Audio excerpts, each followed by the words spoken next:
We're continuing our little series on Constantine, and he's going to help answer the question, how did we settle on the day for Easter? Now, maybe you've noticed it changes every year. Christmas is always on December 25th, New Year's is on January 1st, and Independence Day is on, well, you know. So why does Easter float around? This was all decided at the Council of Nicaea in 325 AD, which was called by the Emperor Constantine. You're listening to the show that uses journalistic tools to look inside the Christian church.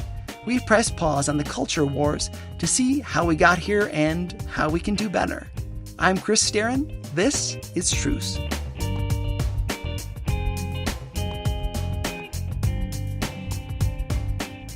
Here's what we know from the start. In the Bible, Jesus enters Jerusalem during the week of Passover.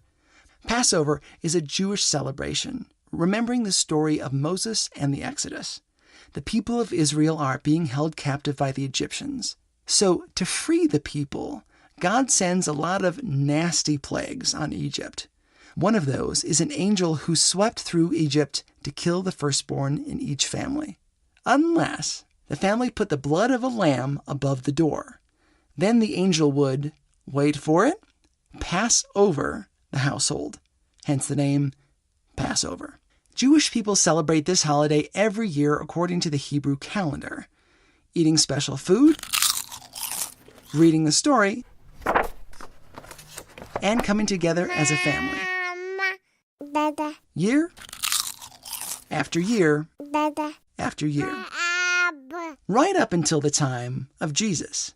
Jesus enters Jerusalem on a donkey right as Passover is kicking off, in the very center of the celebration.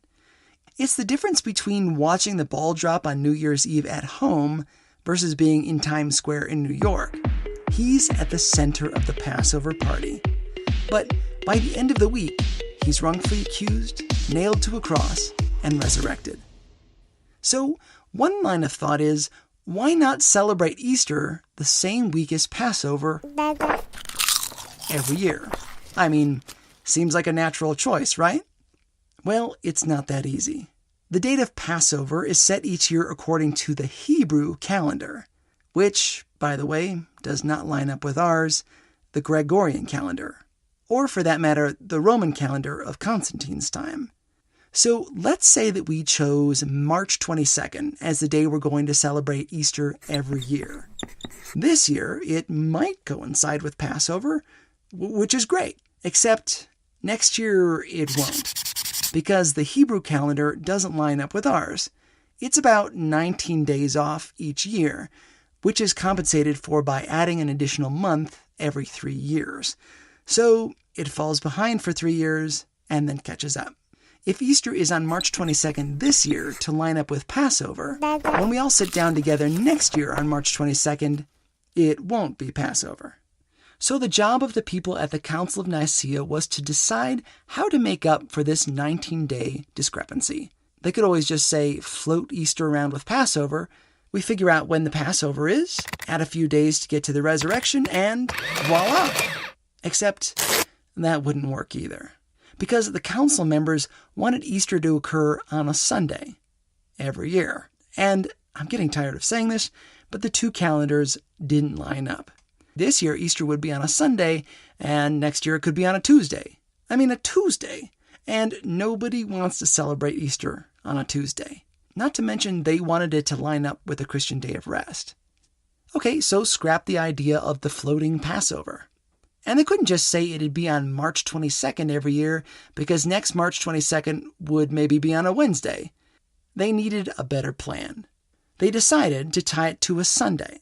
But it would be the first Sunday, stay with me, the first Sunday after the first full moon of spring.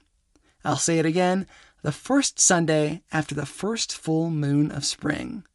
What could be simpler? Really, so many other things are simpler. But they had their Sunday and they had their floating date, which is why as you walk up to your wall calendar at work, let's say a calendar of kittens in a basket or dogs dressed in different occupations, you may just see that Easter is not the same week as Passover.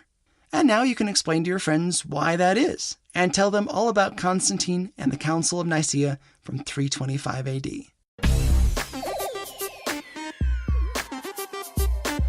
Truce is a listener-supported podcast. You can find links to our Patreon account, where you can set up regular donations at trucepodcast.com.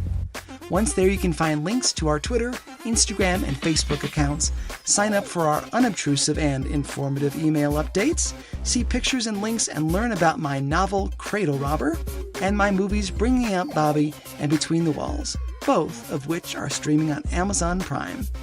Head to iTunes and leave us a positive review, and please tell your friends. If you support intelligent discussions and quality journalism, let the world know. Thanks for listening. I'm Chris Starin. This is Truce.